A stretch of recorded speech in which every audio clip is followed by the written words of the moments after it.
As we continue along, starting up our treatment of thermodynamics, one of the big variables that we always pay attention to is temperature.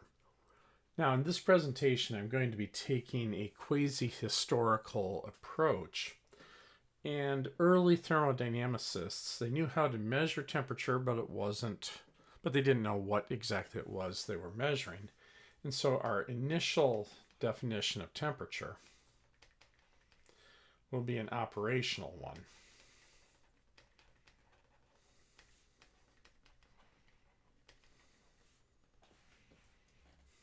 Definition. Temperature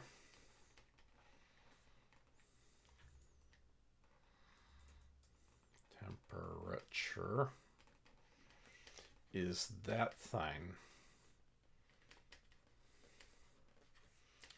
that a thermometer measures.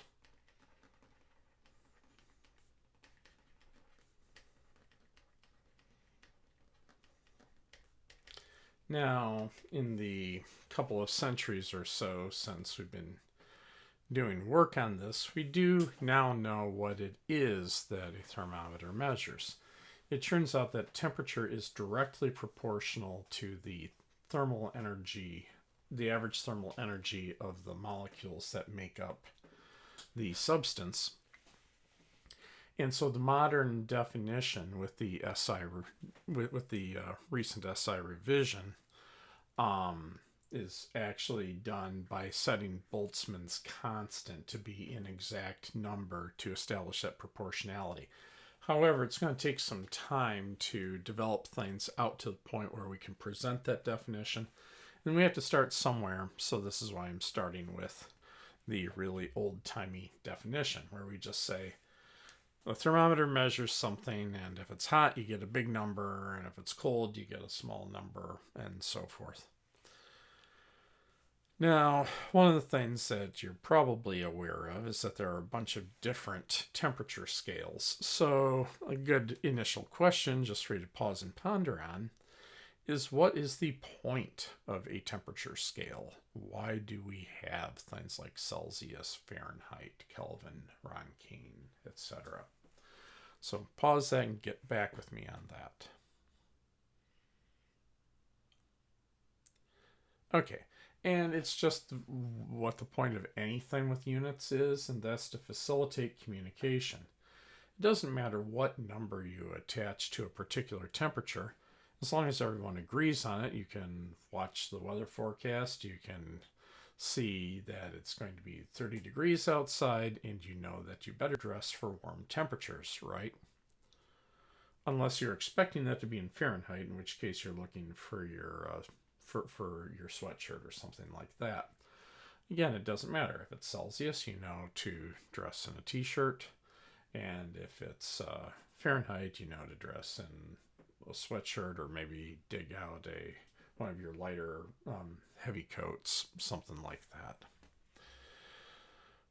Now, these sorts of temperature scales, Fahrenheit and Celsius, try to have the numbers based around values that will make sense in practical life. And so the way that you usually set up what's called a common temperature scale.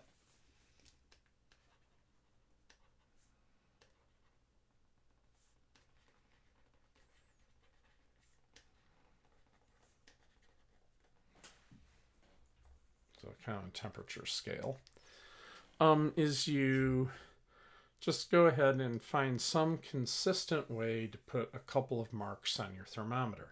So you build yourself a good thermometer, and let's say that we want to calibrate this one in degrees Celsius. So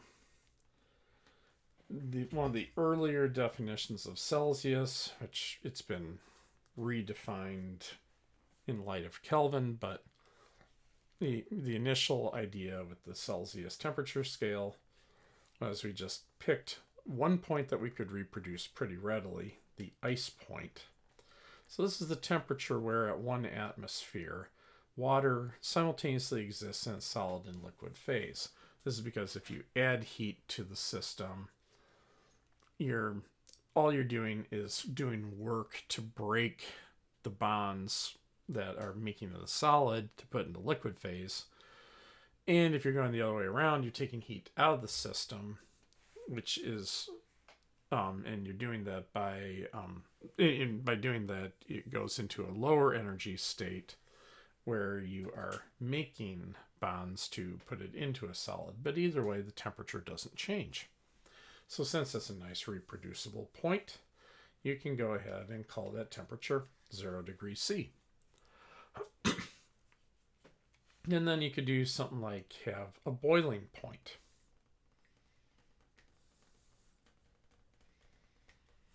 And you could give it a name, 100 degrees C. All right, great. So then the temperature difference in Celsius between these two, delta T, is 100 Celsius degrees. Now it matters whether the degree sign is in front or behind the letter. This is starting to fall out of use, mostly just due to people who are lazy at typesetting and editing. But if the degree sign is before the letter, these are readings on the thermometer itself. If the degree sign is after the letter, this is a difference between two readings. So classically, that's how that was defined. Now, there's nothing sacred about using the freezing and boiling points of water, other than that there just happens to be a lot of water on Earth, and humans are made of a lot of water. So this will give us some idea of how comfortable or uncomfortable we'll be. But you could pick other temperatures. So for instance, when Fahrenheit was developing his temperature scale, he just kept making marks on his thermometer every time it got colder. And then the coldest temperature he ever measured, he called 0. And to calibrate the upper end of his thermometer, he took the blood of a freshly slaughtered chicken and stuck his thermometer in that and called that temperature 100. So, I mean, you don't have to use ice and, frozen water and boiling water. You could certainly wait around until you just happen to have the exact coldest day he ever experienced in his neck of the woods and go and slaughter yourself a chicken and hurry up and get the blood out, etc., etc. Now, of course, there are reproducibility problems with this definition that Fahrenheit initially had. One, waiting around to have exactly the same cold weather as the coldest day he ever measured, that's kind of a big ask. And the chicken definition is a little problematic too, right? It probably matters a little bit what breed of chicken you have. Certainly it matters whether the chicken is sick or not. How quickly did you drain the blood out? How fast did you get the blood in the thermometer into the blood? You can see that there's a lot of reproducibility issues with that definition. So what people noticed was that on his scale, water freezes at around 32 with his old definition and boils at around 212 with his old definition. So people said, you know what, rather than mess around with chickens and waiting for the coldest day he ever saw, let's just redefine it around the freezing and boiling point of water, just like the Celsius system works. And we will just call this, in order to maintain back compatibility with the old coldest day and freshly slaughtered chicken standard, we'll call this the ice point 32 degrees Fahrenheit and the boiling point 212 degrees Fahrenheit, which will give us a temperature difference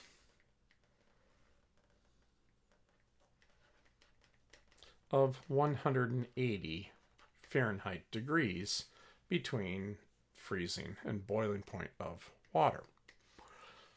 Now in modern use, the Fahrenheit scale is defined by a mathematical formula off of the Celsius scale, which we're about to derive. So let's first off think about how we might be converting between these two. And it matters whether you are converting a temperature difference or a temperature reading. And so this is why I recommend keeping the notation of degree sign before the letter is the reading, degree sign after the letter is a difference between two readings. So if you are converting a temperature difference between these two scales, all you need to do is adjust for the size of the degree. Since there are 180 Fahrenheit degrees between freezing and boiling and 100 Celsius degrees between freezing and boiling, if you take that down to the lowest common terms, for every 5 Celsius degrees, there are 9 Fahrenheit degrees. So that sets up our proportion. So a difference in a temperature difference in Fahrenheit will be the corresponding temperature difference in Celsius times 9/5, because for every 5 Celsius degrees, there's 9 Fahrenheit degrees. And if you want to go the other way around, you'll say, well, since there are 9 Fahrenheit degrees for every 5 Celsius degrees, we'll multiply by 5/9 and call it good. Readings are a little trickier and are a 3-step process, although the formulas that you may have run across for this make it look like it's 2 steps. We'll get into why that is. So the process for converting readings is you pick some point in both systems. You find the temperature difference of the temperature you want to convert relative to the temperature you know in both systems, adjust for the size of the degree, and then shift for the difference in scale. It'll be best to just do this by example a few times. So let's say I have a reading in Celsius that I want to take to Fahrenheit. My first step is going to be to find the difference between that reading, say the mercury in the thermometer's right here. I'll find this difference off of the ice point. So that temperature difference will be the current reading minus what I call the ice point. I could pick some other point, and I'll work an example where I pick a different point in a moment. But right now, this is the temperature difference between the reading and the ice point in Celsius. I then, to get into Fahrenheit, I'll have to multiply this by 9/5. Now what this has done is this is just this. This tells me how many Fahrenheit degrees I am above whatever it is I call freezing in the Fahrenheit system. Well, I call it 32. So now I have to add in 32 to adjust for the difference in the scale. Now, since subtracting 0 doesn't do anything, the usual equation that you had to learn was you just say that it's 9/5 of the Celsius temperature plus 32, but it's really the difference off of 0, and I think that leads to a lot of confusion for folks. Now, let's say you have the Fahrenheit temperature and you want to get Celsius. We can just algebraically solve this for TC, but let's go through the process and make sure we understand it. So let's say we have some temperature reading in Fahrenheit. So the first thing I need to do is just find a temperature difference off of some temperature I understand. Let's go with the freezing point of water again. So I'll take that reading and I will subtract 32 from it to get the temperature difference off of freezing. I will then multiply by 5/9 to adjust for the fact that there are 9 Fahrenheit degrees for every 5 Celsius degrees. And then what I have here is, from this, a temperature difference. It is how many Celsius degrees, I am above whatever it is I call freezing in the Celsius system. Well, I call it 0. And again, because mathematically adding 0 to something doesn't do anything, they usually write the equation as 5/9 TF minus 32, like that. But that makes it look like you're doing something specific with the somehow taking a reading to a reading, but it's really reading to a difference and then add in your ice point to get back to a reading. It's just that since there's these zeros involved, it makes the process a little less transparent. But we'll work some other examples of that. So let's go ahead and just do a quick example here where we go ahead and we convert 45 Fahrenheit degrees to Celsius degrees. Now, since the degree sign is on the back side of the F and the C, these are differences.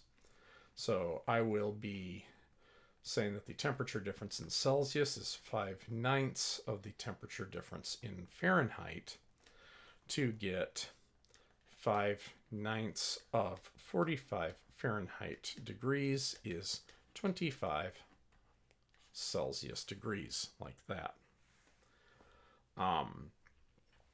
Now, that's different than if I convert 45 degrees Fahrenheit to degrees Celsius. Since the degree sign is in front of the F and in front of the C, here I'm converting thermometer readings. So I'll be saying TC equals 5/9 TF minus 32. So this is 5/9 of 45 minus 32 gives me 7.22 degrees C. All right. Now, here's a pause and ponder for you. Is there a temperature where you get the same reading on the thermometer in both systems? The answer is yes. What is it? Go ahead and just crank on that one for a bit and then get back with me. All right, so what I did was this is actually the system of simultaneous equations.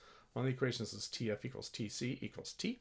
The other one is TC equals 5/9 TF minus 32, or you could have used the other one, doesn't matter. The point is that both of these are equal to T, so I'll make that substitution. So T equals 5/9 T minus 32. So if I multiply through by 9, I get 9T. If I distribute the 5 across, this will be equal to 5T minus 160. So subtract 5T from both sides, you get 4T equals minus 160, or T is negative 40, which means that the one temperature where the number is the same in Fahrenheit and Celsius is negative 40, which is darn cold. If you are familiar with the Jack London story To Build a Fire, these were the temperatures that the main character was dealing with.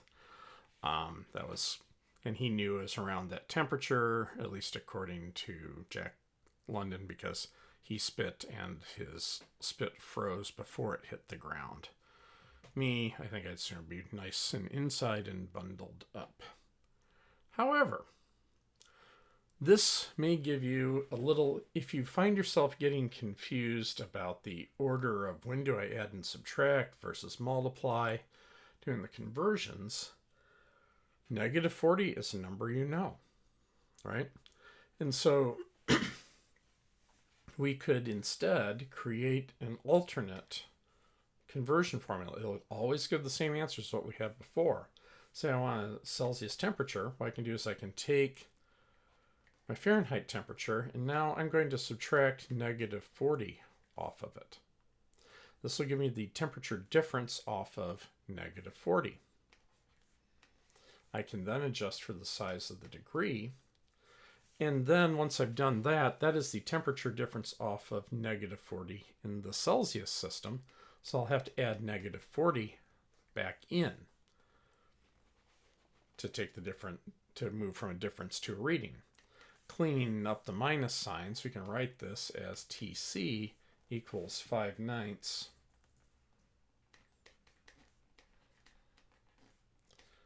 Tf plus 40 minus 40. And you can do exactly the same process going from Celsius to Fahrenheit. The only difference is that you would be doing 9/5 instead of 5/9. So Tf can be written as 9/5 Tc plus 40 minus 40. So you can use this pair. This pair might be easier to remember at the cost of an additional computational step. What this will do for you is you take the temperature in whatever system, you add 40, then the only wrinkle is you multiply by 5/9 or 9/5 to adjust for the size of the degree, depending on which way you're going, and then you subtract 40. So this is a handy way to do it. You could also, if you play around with this, for instance, we can convert 10 degrees C. Let's go ahead and see what 10 degrees C is in Fahrenheit. And let's do it using this spiffy relation just to see how this might work. So using this, we'll say temperature in Fahrenheit will be 9/5 of 10 plus 40 minus 40. Well, 10 plus 40 is 50, divided by 5 is 10, times 9 is 90, 90 minus 40 is 50. So it turns out that 10 degrees C equals 50 degrees Fahrenheit.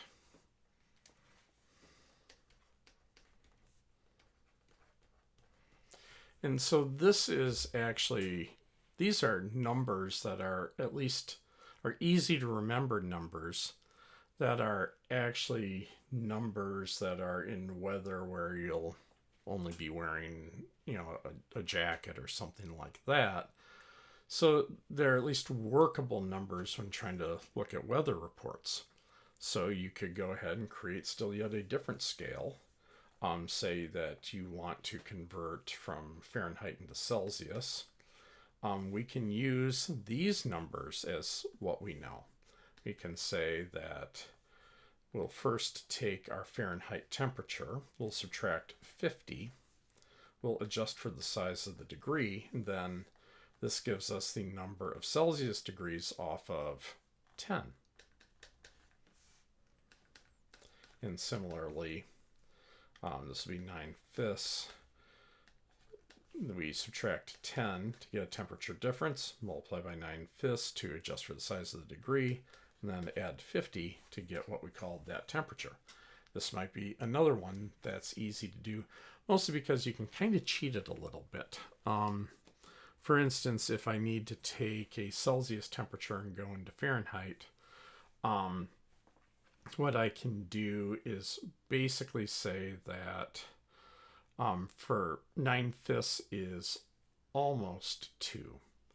And so what I can do is just look at every block of 5 Celsius degrees I have above 10, multiply that by 9, and then for the remaining couple of degrees I just multiply it by 2, add it into the total, and then add 50.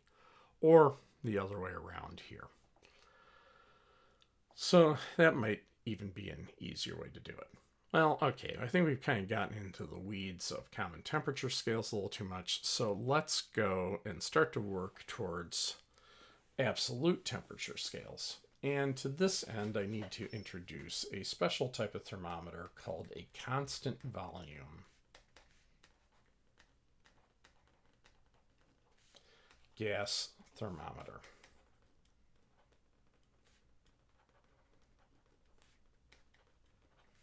So the idea is that you have a reference cell filled with some gas. And then you make some glassware that sort of looks, that didn't look too good. make some glassware that sort of looks like this.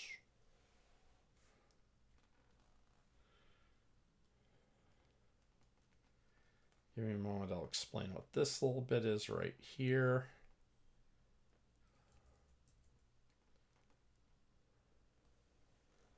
All right, so what you do is you put some really dense liquid, classically it was mercury, and what you do is you'll use this volume adjustment reservoir.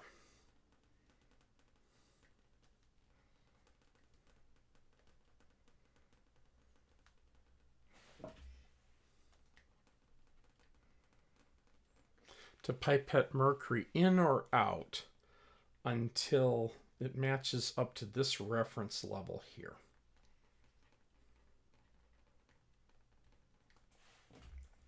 Oh man, that looks awful. Reference level. So then this cell plus this much of the glass work will always be maintained at this. We can maintain it to this known volume by pipetting mercury in or out. Then this here is sealed off. So this is a pressure that's basically zero. Yeah, there'll be a few random mercury atoms floating around, but it's basically zero. And so we can measure the difference in pressure between this constant volume here and zero by measuring the height of the column of mercury from the reference level to whatever we have here. And I suppose at this point I should point out that you never pipette anything by mouth, and mercury would be an extra bad choice of that. Always use a pipetter. Anyway,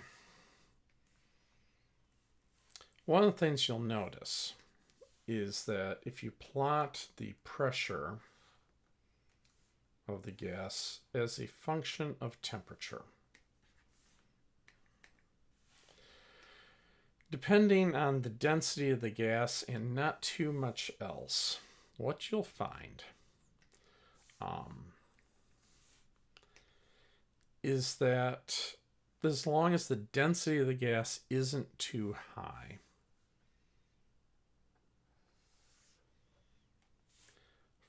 for different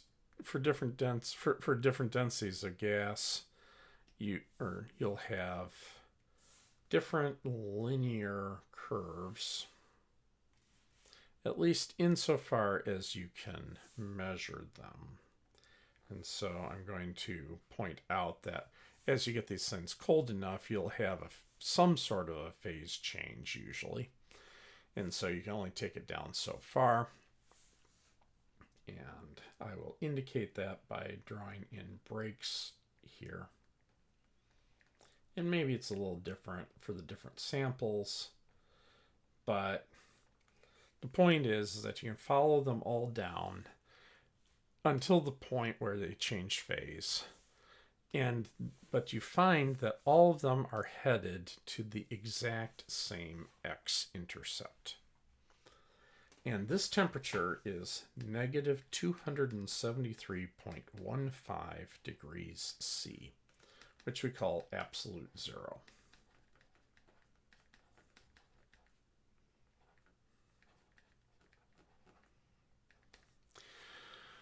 So what this means is since it doesn't make sense to talk about a negative pressure, musings about dark energy notwithstanding, this is the lowest temperature you can get a system to go.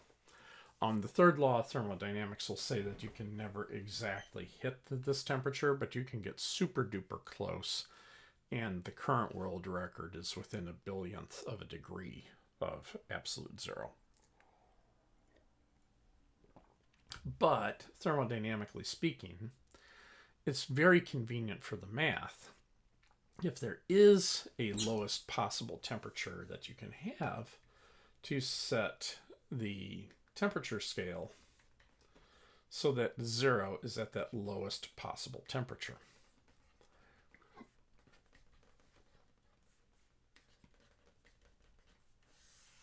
So absolute temperature scales. So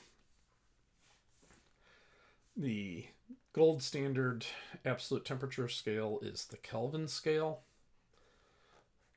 And I will just go with how it's usually constructed, which is by reference to the Celsius temperature scale. Now you'll notice I did not put a degree sign on the K. That was not an accident. I'll get into that in a moment. So historically, our two reference points here are going to be the freezing point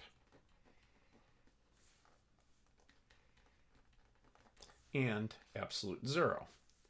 Because although you can't get to absolute 0,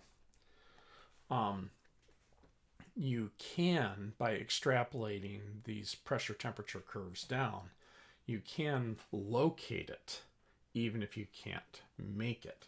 You can tell exactly how much mercury you would have to have in here if the pressure were if this pressure were 0. Basically, you'd be at the reference level here. So you can mark absolute 0 on the thermometer because the pressure here would be 0, the pressure here is 0. So you just say, oh, okay, well, there's absolute 0 on my thermometer. Anything higher than that is up from there. So even though you can't get to this temperature, you know that since the pressure would be 0 at that point, you can still draw the mark. So we can draw the mark, and we saw in Celsius that was negative 273.15 degrees C, and the freezing point by definition was 0 degrees C. So the difference in temperature in the Celsius system will be 273.15 C degrees between these. Now, what you do in the Kelvin system is you just shift it. You just say this is 0 Kelvin, and you say this is 273.15 Kelvin. So the temperature difference is 273.15 Kelvin. Now, at this point, you may be a little annoyed, as am I.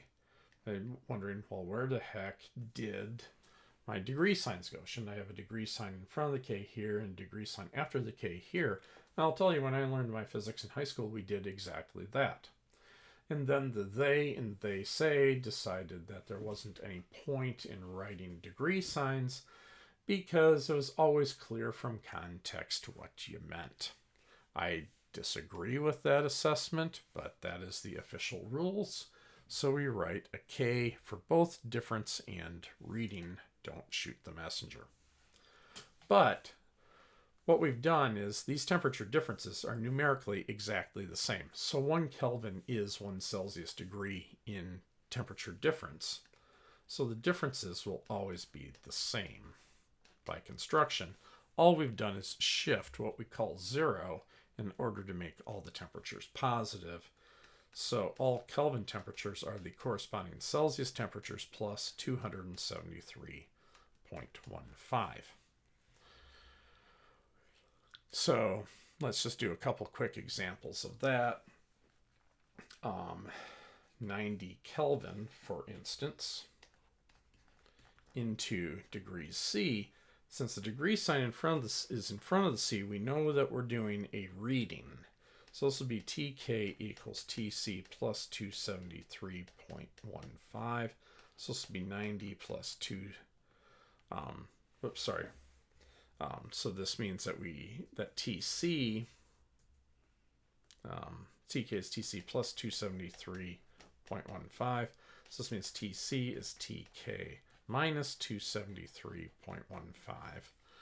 So this will be 90 minus 273.15 is negative 183.15 degrees C. On the other hand, let's say I was asked to convert 50 C degrees 2 Kelvin. Since the degree sign is after the C, that means it's a difference.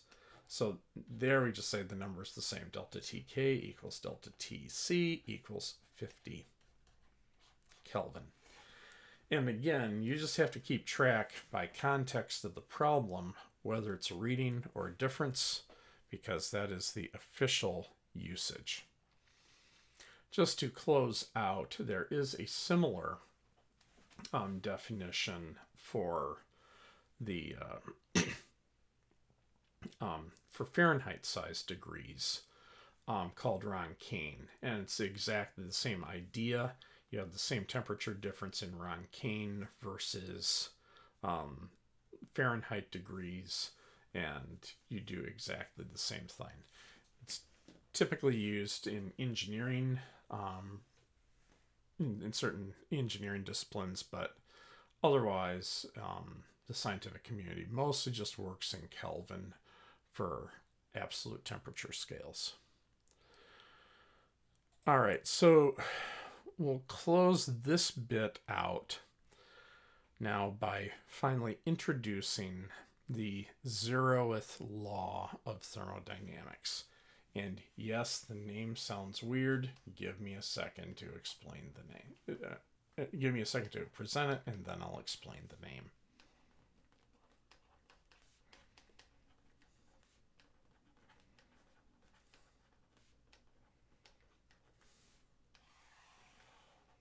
So, I need to define two terms first. I need to define thermal contact. This is some sort of a connection between two bodies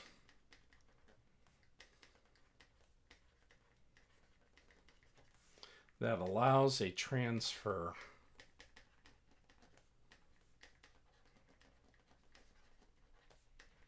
of thermal energy.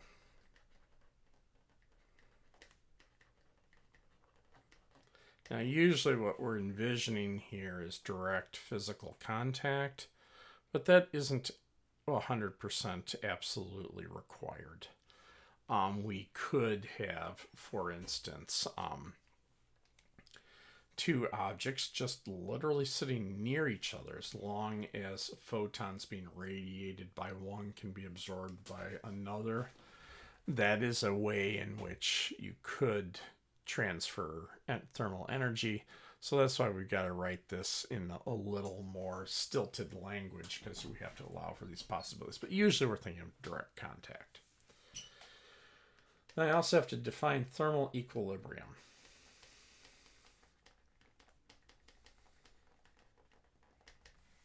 So this is a state such that if the objects involved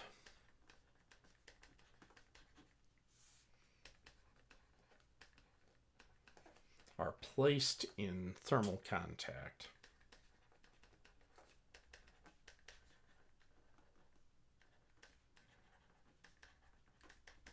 there is no net exchange, net being the important bit. There can be microscopic exchanges, but they have to be a two-way street. No net exchange of thermal energy. And remember, we've already defined thermal energy in the past by saying that this is the combination of kinetic and potential energy that is associated with the constituent atoms and with the constituent atoms and molecules that make something up. So with these two terms defined, we are now in a state to actually state the 0th law. It says two systems individually in thermal equilibrium with a third system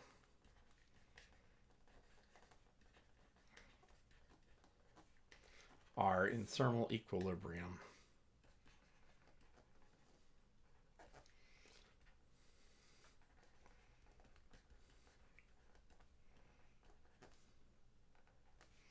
with each other.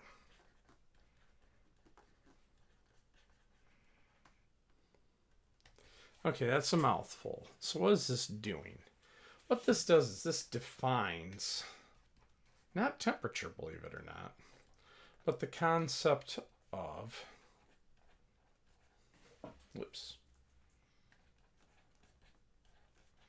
having the same temperature.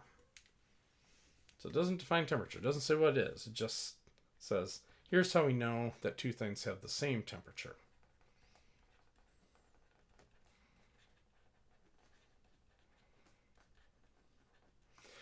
What we usually have in mind with this, with the statement of the zeroth law, is the third system is a thermometer.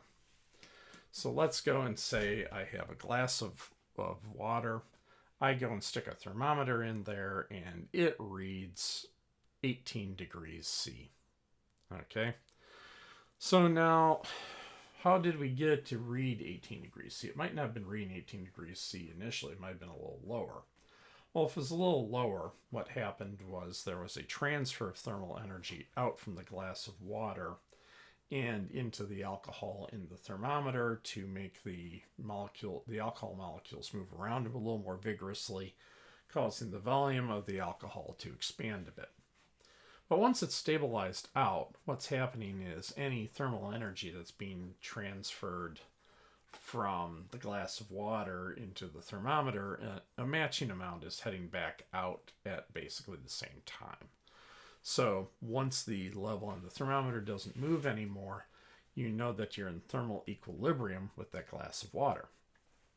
Now, if I take that glass of water, if I take the thermometer out of that glass of water and I put it into a glass of pop or something like that, and it stays at that exact same temperature, so there's no movement of the thermometer, then that tells me that